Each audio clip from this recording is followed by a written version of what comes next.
In the heart of Ironhaven, a sprawling metropolis once renowned for its industrious spirit and blue-collar grit, corruption had seeped into every corner like a stubborn stain.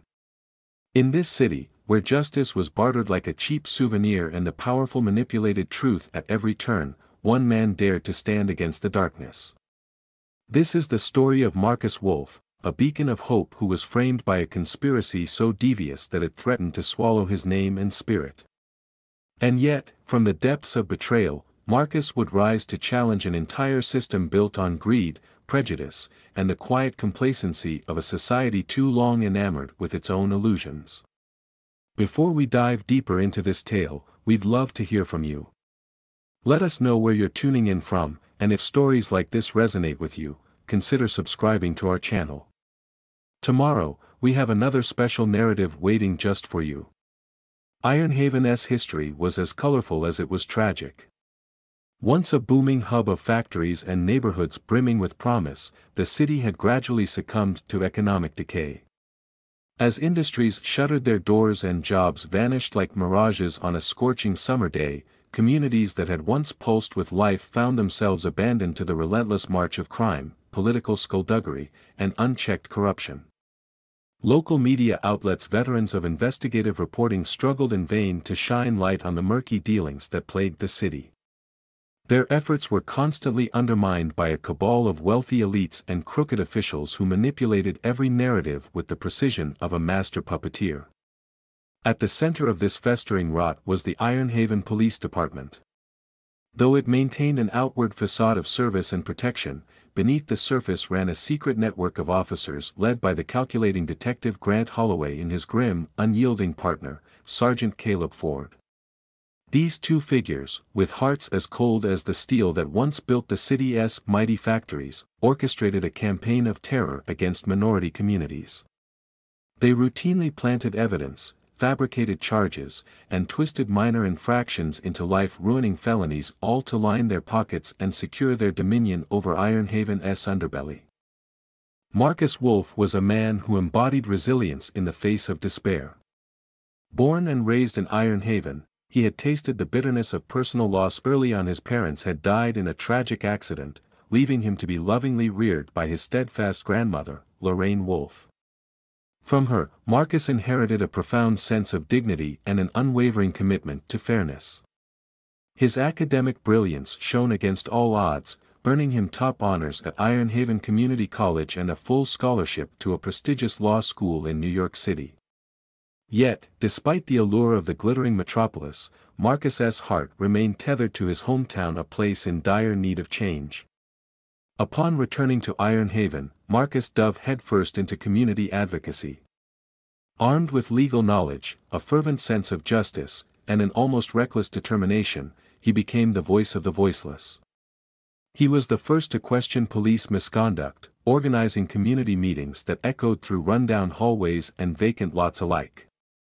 His fiery speeches, peppered with references to classic American literature and even a quip about how justice shouldn't be as elusive as a late-night Tex-Mex taco truck, resonated with a populace starved for truth. Yet, to those thriving in the murk of corruption, Marcus Wolf was nothing more than a persistent thorn, a troublemaker whose unwavering idealism threatened to expose every unsavory secret lurking in the city's shadows. Late one fateful evening, in the dim, smoke-filled backroom of a dive bar known as the Rusty Wrench, a haunt frequented by off-duty officers looking for solace in cheap beer and even cheaper regrets, Detective Holloway and Sergeant Ford huddled around a battered table. The clamor of hushed conversations and clinking glasses provided a dissonant soundtrack to their clandestine meeting. Holloway's eyes, glinting with malice beneath the neon flicker of a dusty sign, narrowed as he swirled a half-empty tumbler of bourbon. "Marcus Wolf is becoming too popular," he growled, his voice low and dangerous. "He is stirring up the streets, getting folks to question everything.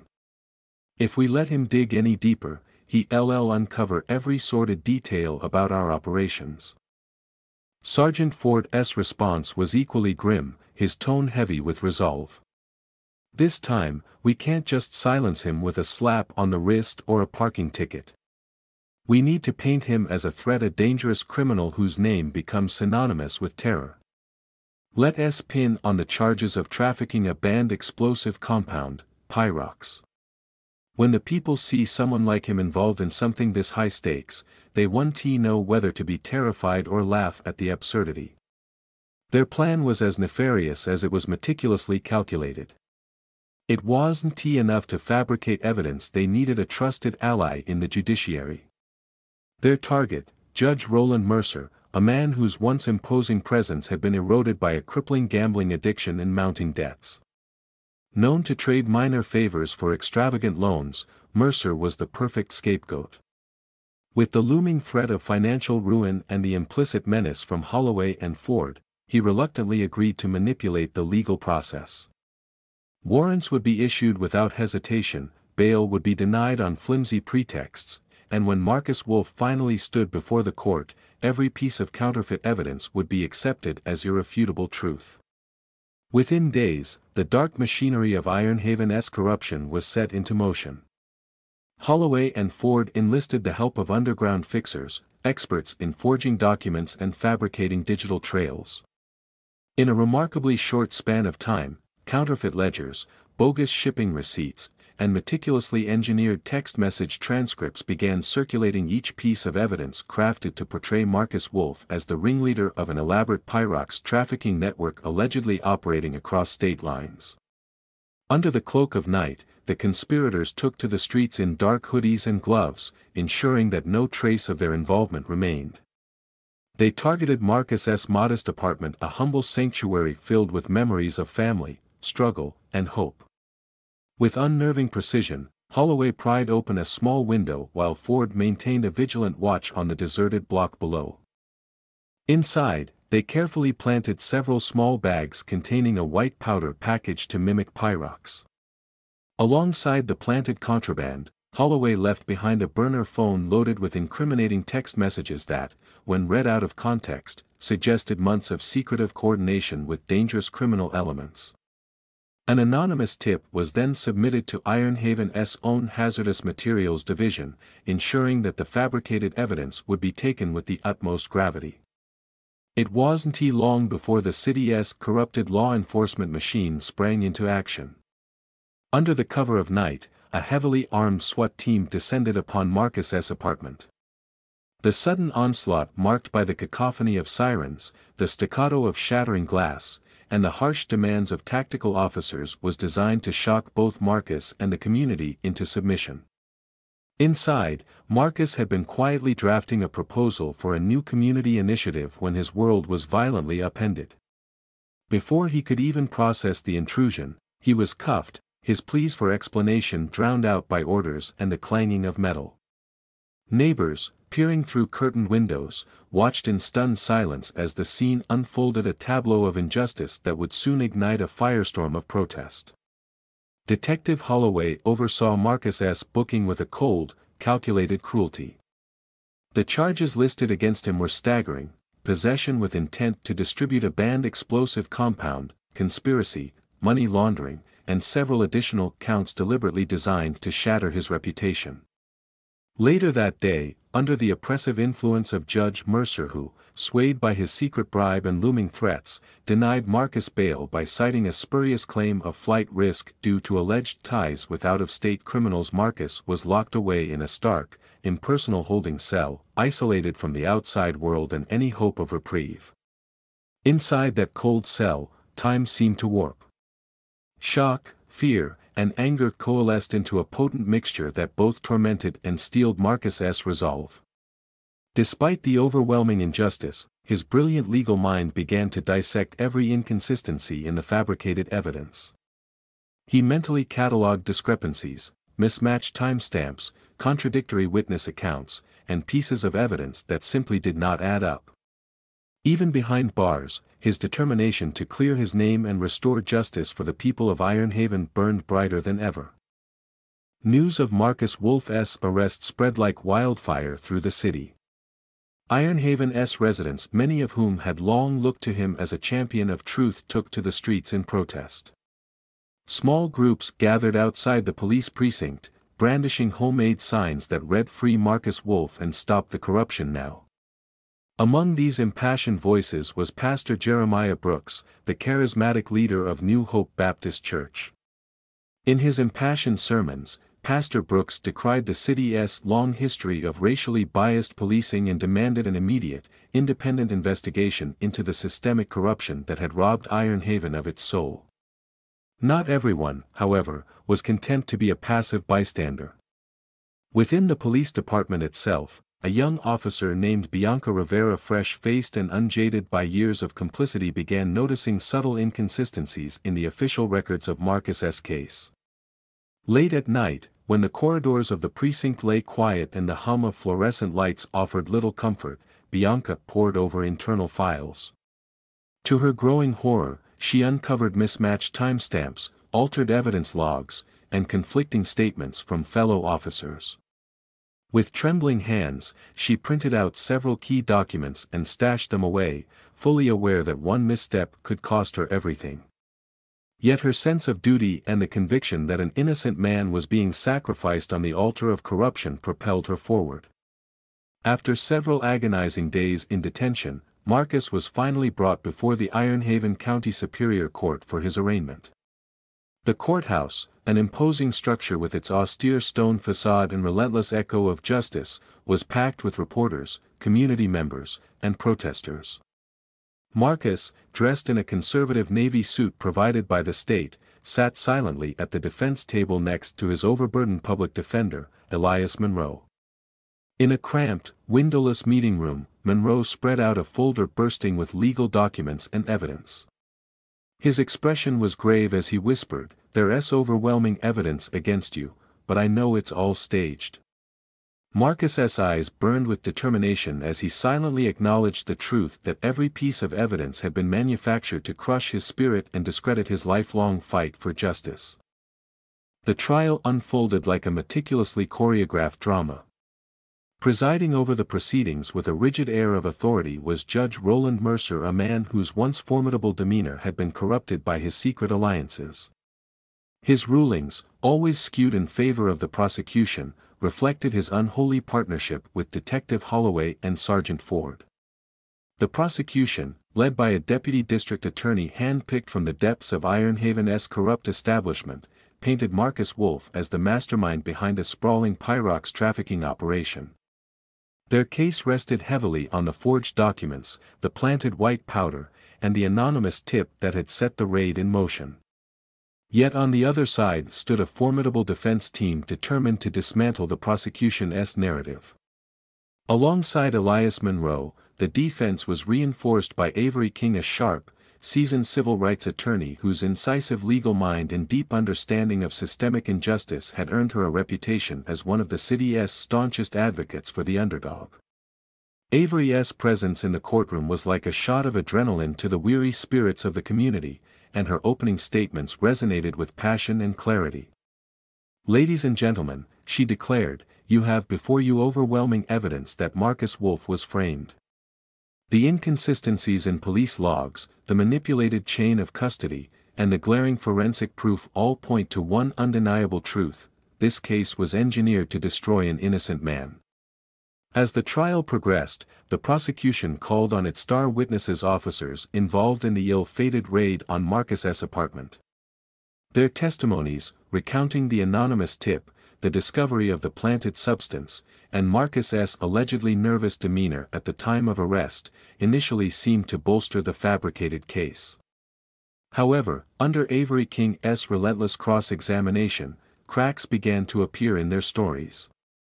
She meticulously questioned every minute detail, exposing discrepancies between body camera footage and the official arrest reports, and highlighting contradictions in the chain of custody for the so-called explosive compound. When she pressed Sergeant Ford about signing for the substance at a specific time, a claim that clashed with the transport logs indicating he had left the scene much earlier, the prosecution's narrative started to crumble under the weight of undeniable facts. The tension in the courtroom reached a fever pitch when, during a recess, Sergeant Ford discovered a plain envelope slipped under his office door. Inside was a single grainy photograph showing him and Detective Holloway in a shadowy parking lot, accompanied by Judge Mercer, a tableau that screamed collusion. The back of the photograph bore a typed message, "We know." The revelation sent ripples of panic through the conspirators, and later that day, an anonymous email bearing the same photograph and a chilling note reading "Tick-tock, Judge Truth is coming" arrived, intensifying the already precarious situation.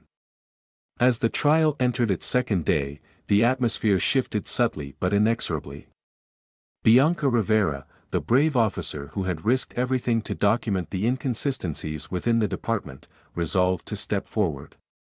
Late at night, in the quiet solitude of her modest apartment, she assembled a dossier of internal records that revealed deliberate tampering with evidence, multiple instances of altered timestamps, mismatched chain of custody forms, and dubious edits that could only have been the work of those desperate to hide the truth. Despite the palpable fear of retaliation, Bianca knew that her testimony could be the linchpin in unraveling the entire conspiracy. On the third day of the trial, with mounting internal evidence and the pressure of public opinion swelling like a tidal wave, the defense team made a dramatic announcement: Officer Bianca Rivera would take the stand. In an unprecedented and courageous move, Bianca swore an oath and recounted in painstaking detail the inconsistencies she had uncovered. Her voice, though trembling with fear, resonated with an unyielding resolve. "I noticed," she began, "that the official timeline for the raid on Marcus Wolf's apartment did not match our dispatch records. When I cross-checked the evidence custody logs, I found multiple edits and mismatched timestamps." Though she stopped short of directly naming Detective Holloway and Sergeant Ford, her testimony implicitly exposed the elaborate tampering behind the manufactured evidence. With each document and record she presented, the prosecution's case weakened, and doubt began to creep into the minds of the jurors like a persistent whisper. As the trial neared its climax, the defense filed an urgent motion for immediate forensic testing of the seized white powder. The entire courtroom held its collective breath as lab technicians worked meticulously under intense scrutiny. Finally, the forensic results arrived with a revelation that would dismantle the prosecution's entire case. The substance, touted as pyrox, a banned and dangerous explosive compound, was conclusively identified as nothing more than a benign, common powder, akin to cornstarch. The bombshell evidence was delivered during the final arguments in a moment that felt almost cinematic in its impact. The deputy district attorney, visibly rattled, fumbled through a feeble explanation, invoking the possibility of a lab mix-up. But the damage was irreparable. Avery King rose to deliver her closing argument, her voice ringing out with passion and clarity. "You have seen the overwhelming evidence that Marcus Wolf was framed," she declared. "The discrepancies in the police logs, the manipulated chain of custody, and now this forensic proof all point to one inescapable truth: this case was manufactured to ruin an innocent man. Today, you have the power to restore justice in Iron Haven." In an eruption of cathartic relief, the courtroom burst into spontaneous applause. After less than 2 hours of intense deliberation, the jury returned with a verdict that would reverberate throughout the city: Marcus Wolf was found not guilty on all counts. As the verdict was announced, the gallery erupted in cheers, with supporters embracing and shedding tears of relief.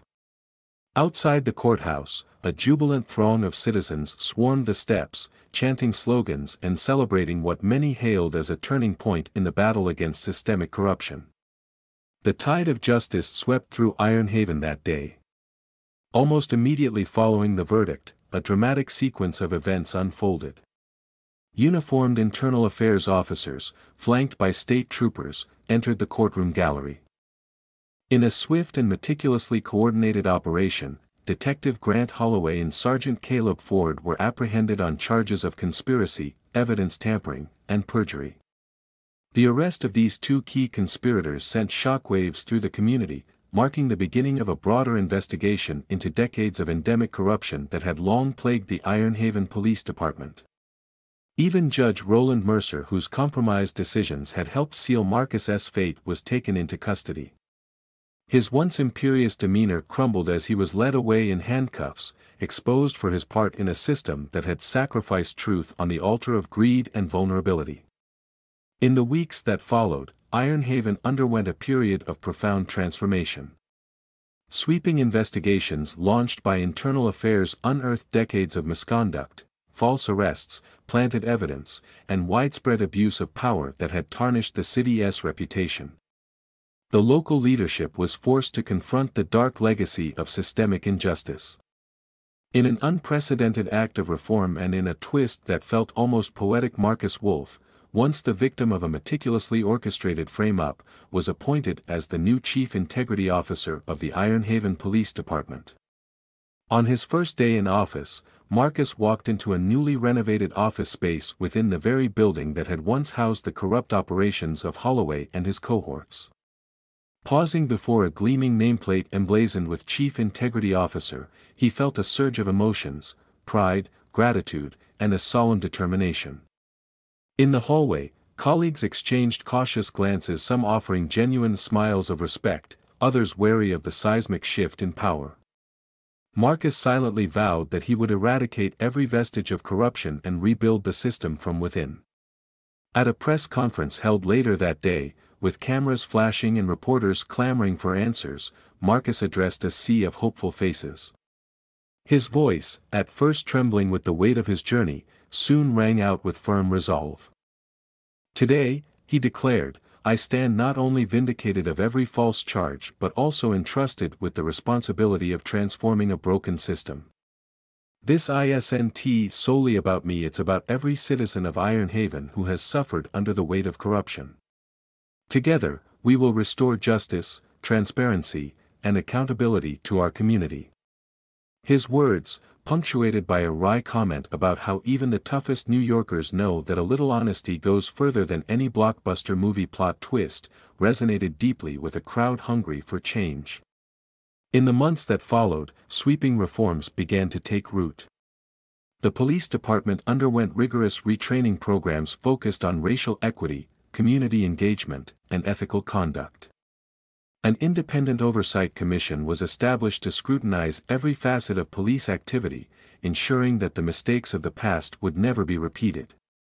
Investigative reports in local media unearthed even deeper layers of corruption that had long been hidden from view, prompting community leaders once sidelined to emerge as champions of civic rights and transparent governance.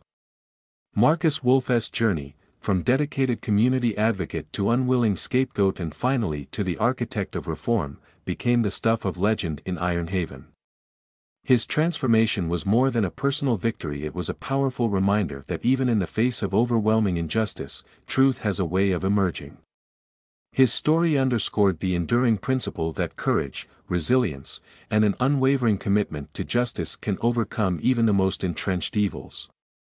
On a cool autumn evening, as the sun dipped below the skyline of a city that was slowly healing its old wounds, Marcus stood before a jubilant crowd gathered outside the reformed courthouse.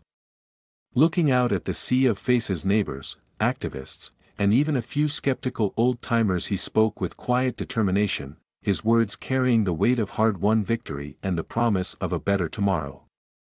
"I am grateful that justice has finally prevailed," he said, his voice resonating with both relief and resolve. "But let this victory mark only the beginning. We must continue to fight for a system that honors every life, that values truth over power, and that ensures no one ever suffers the injustice I endured."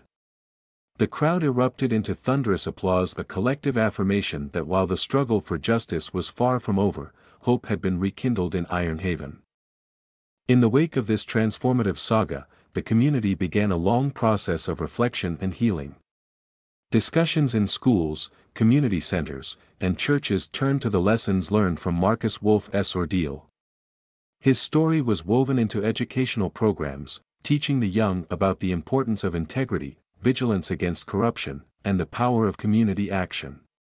Parents and educators used his journey to illustrate that the fight for truth was not only a legal battle but a moral one, a battle in which every citizen had a stake.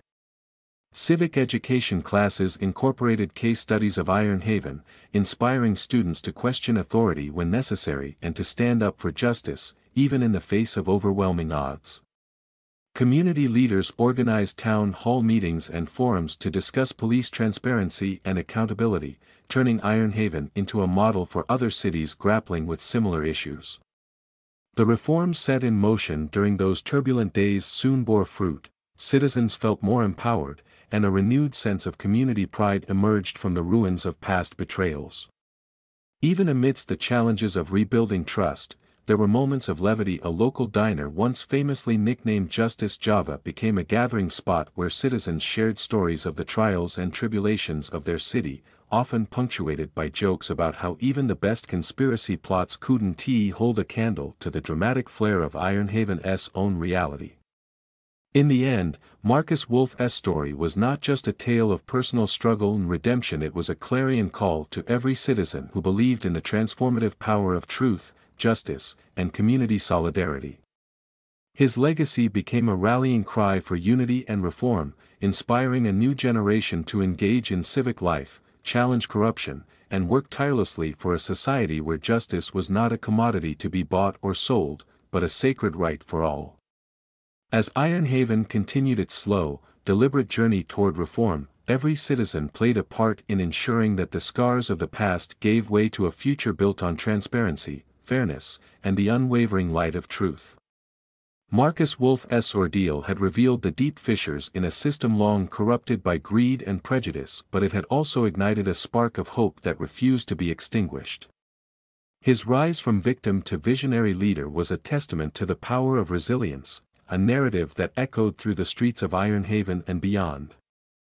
In a city once defined by betrayal and corruption, a new chapter had begun. Guided by the integrity of one man and buoyed by the collective strength of its people, Ironhaven embarked on a journey of renewal. The story of Marcus Wolf and the hard-fought battle for justice that had reshaped an entire community would forever serve as a reminder that in America, where the ideals of freedom and equality are celebrated even in the face of adversity, hope and truth can triumph over even the darkest conspiracies.